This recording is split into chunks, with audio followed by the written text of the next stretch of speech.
Hello everyone, good day.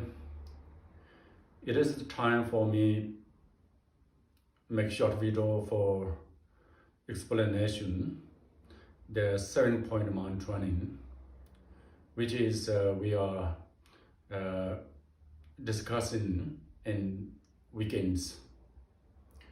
So today I'm going to share very short form of explanation the second point of mind training within this teaching, which is related to the cultivate relatable citta. So through the practice or through the cultivate relatable citta, one be able to transform, training one's own mind. That is the what we're going to talk in the next 10 to 15 minutes. So in order to make very short way to explain with this particular teaching, I would like to go just pick up the root text, and I'm trying to make it easiest way to explain for you. So in this root text says, "Toni nipo permar jang deni longla jumparasja." Practice sending and taking alternately. Place these two on the breath. So teaching begin with practice Deuxie. Deuxie is quite well known to us, regardless we really practice it or not. So the literal meaning of Deuxie is to sending or giving, and receiving and taking. So these two things should be practiced through the imaginations mainly. That imagination, one image the happiness and virtues to giving to others, make others happy, and suffering non-virtues, taking away from others, make others liberated from this experience. That kind of way to practice. So that is the basic meaning of Deuxie practice. So we go really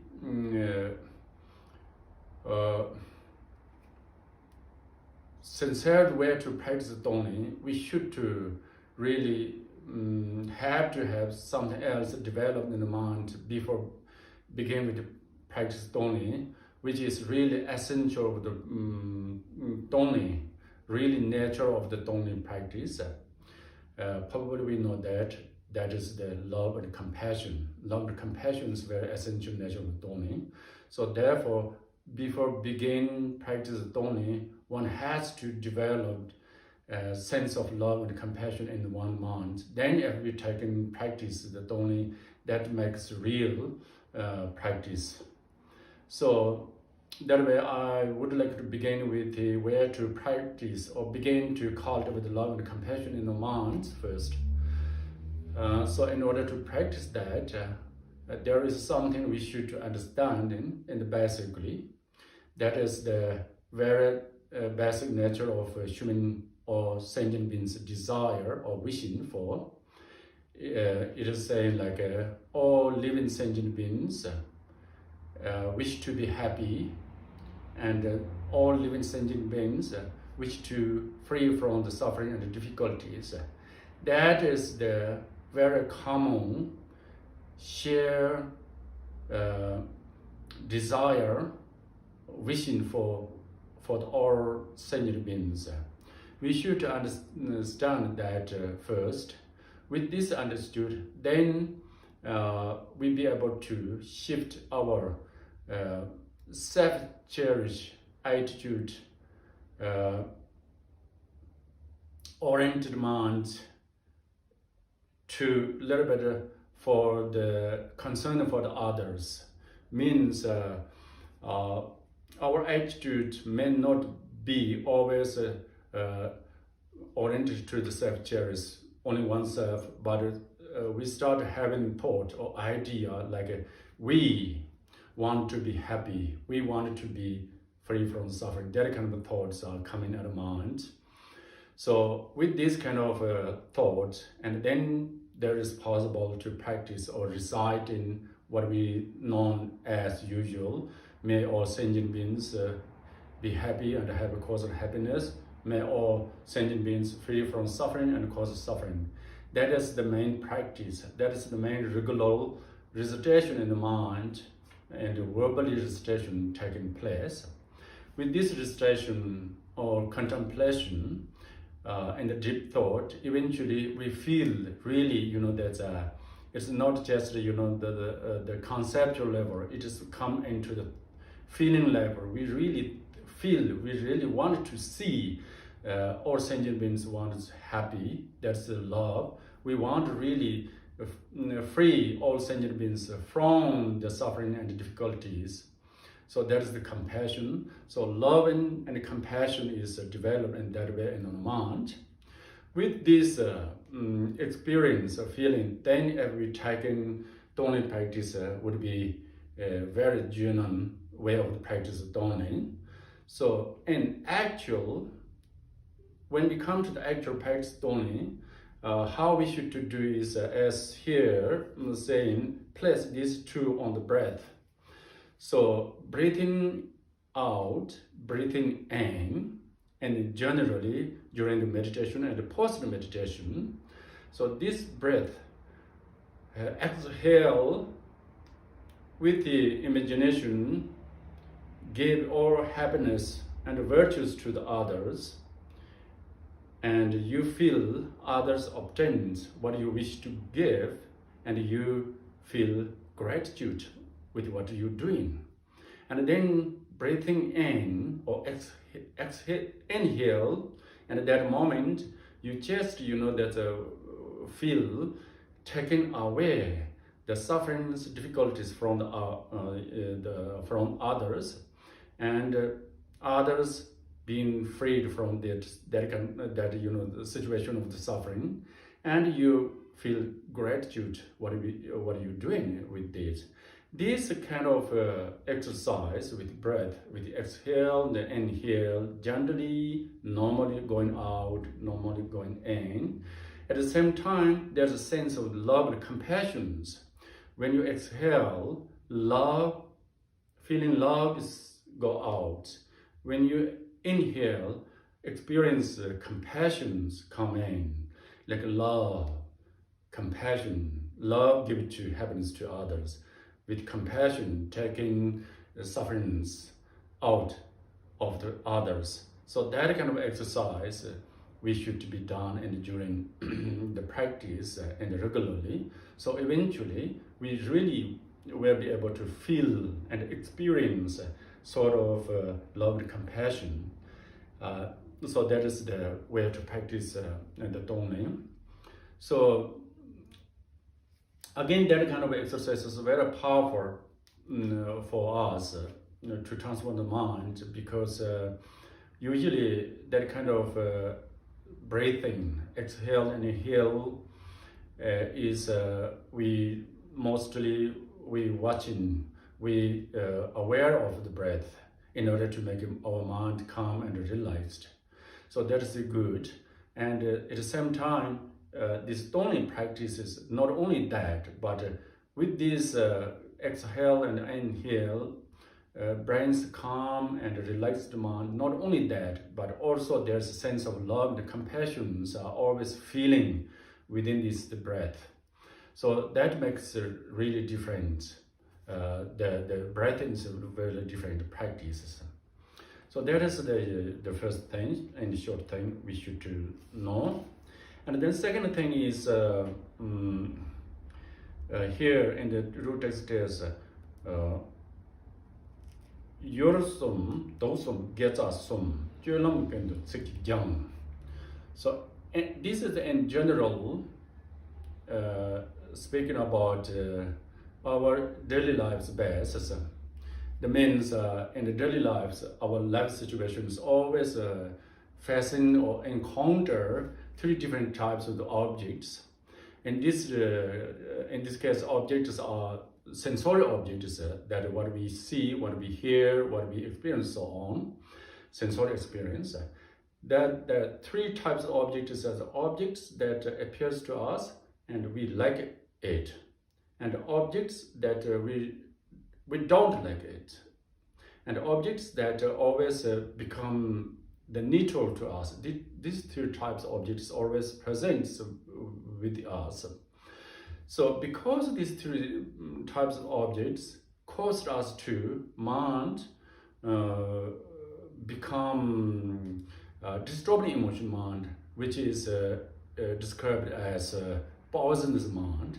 For instance, something appears to our minds, the object appears on the mind. At that moment, we feel like it, and then eventually this the feeling like it turn into the desire or attachment, means the mind fall into the traps of the attachment. So at the same way, on the other hand, if the objects appears to us dislike objects, and then there's eventually mind turn and aversion and anger, mind fall into the anger and the hatred minds. And neutral objects usually give us mind just neutral, there's no fresh, there's no clarity, and eventually that turn into the confusion or ignorance. So therefore, these three objects are so conditions to us for our mind to make a poisonous mind. So here, if our mind involved this poisonous mind emotions, what happens to us is our minds be ill and unhealthy. Not only that, even we act something verbally and physically out of these three poisonous mind, all the actions must be negative actions. There's nothing positive actions can be. So because the three poisonous mind or three emotional mind controls our life, so that is the problem happens if our mind fall into the traps of poisonous minds.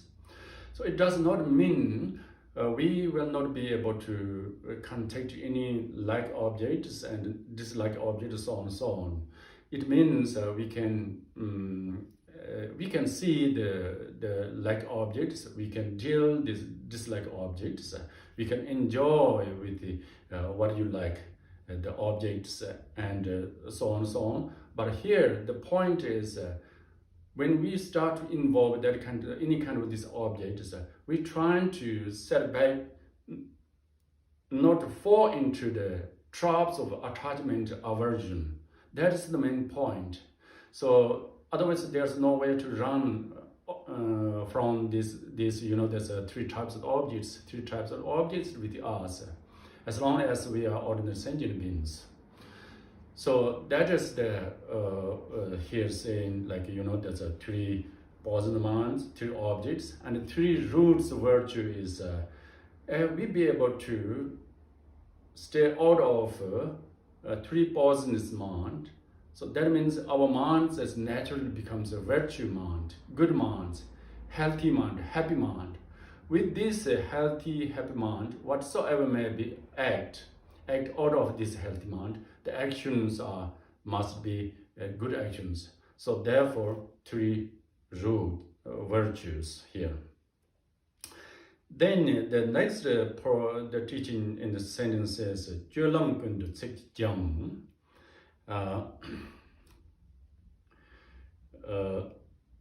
here, used by words to turn in very kind of activities.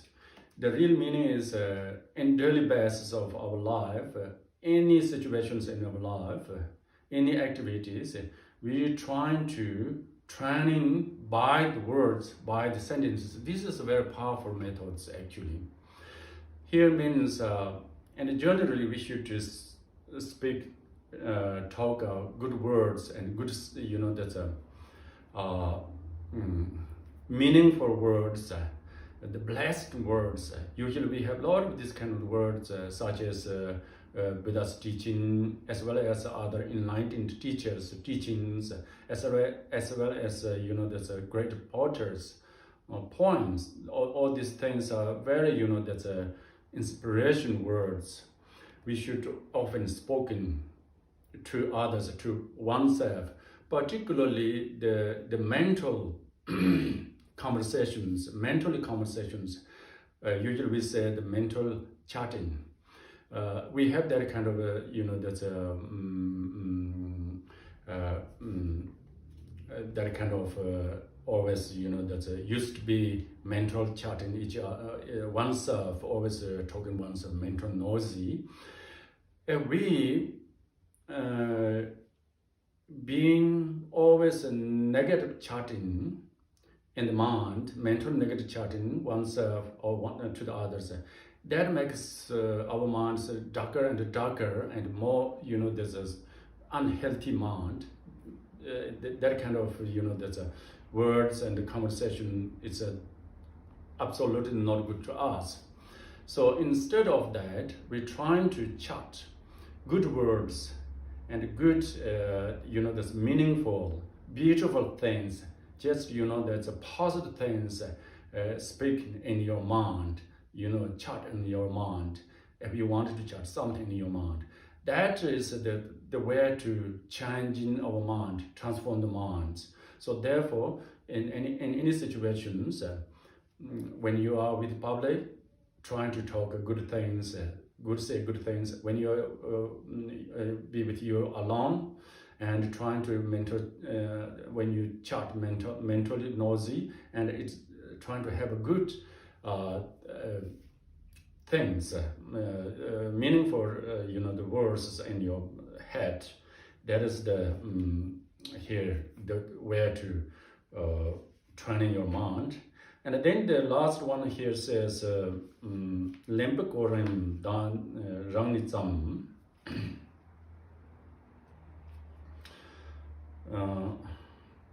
When begin with yourself. So when you practice Dongni practice, or maybe loving kindness, compassion, whatever may be practiced, all these things are practiced, should be practiced to start from oneself, trying to have a feeling love and compassion, kind to oneself first, and build up that that's a way of mindset in oneself. Then trying to have a expanding a little bit love and compassion and only practice towards someone else, which is the most close, most beloved one with you. So in the practice in that way is pretty much easy to us, and eventually we can extend love and compassion and only practice to entire or sentient beings. Otherwise, at the beginning time, if we're trying to think all sentient beings willful, or all sentient beings, there's this kind of things is not easy to us at the beginning time, because the practice love and kind of compassion and the practice only must be a very genuine practical experience. It is not something philosophical way of thinking. It's not ideology, neither conceptual way of the practice. It is really something practical, genuine experience in our heart. So therefore, it is easy to experience, begin with oneself and then extend step by step. So that is these 2 or 3 points, the very essential practice of 7-point mind training. If we begin with practice, it is really easily to experience in the mind. The problem is people don't really pay attention to practice these kind of things. Otherwise, yeah. So that's all today, and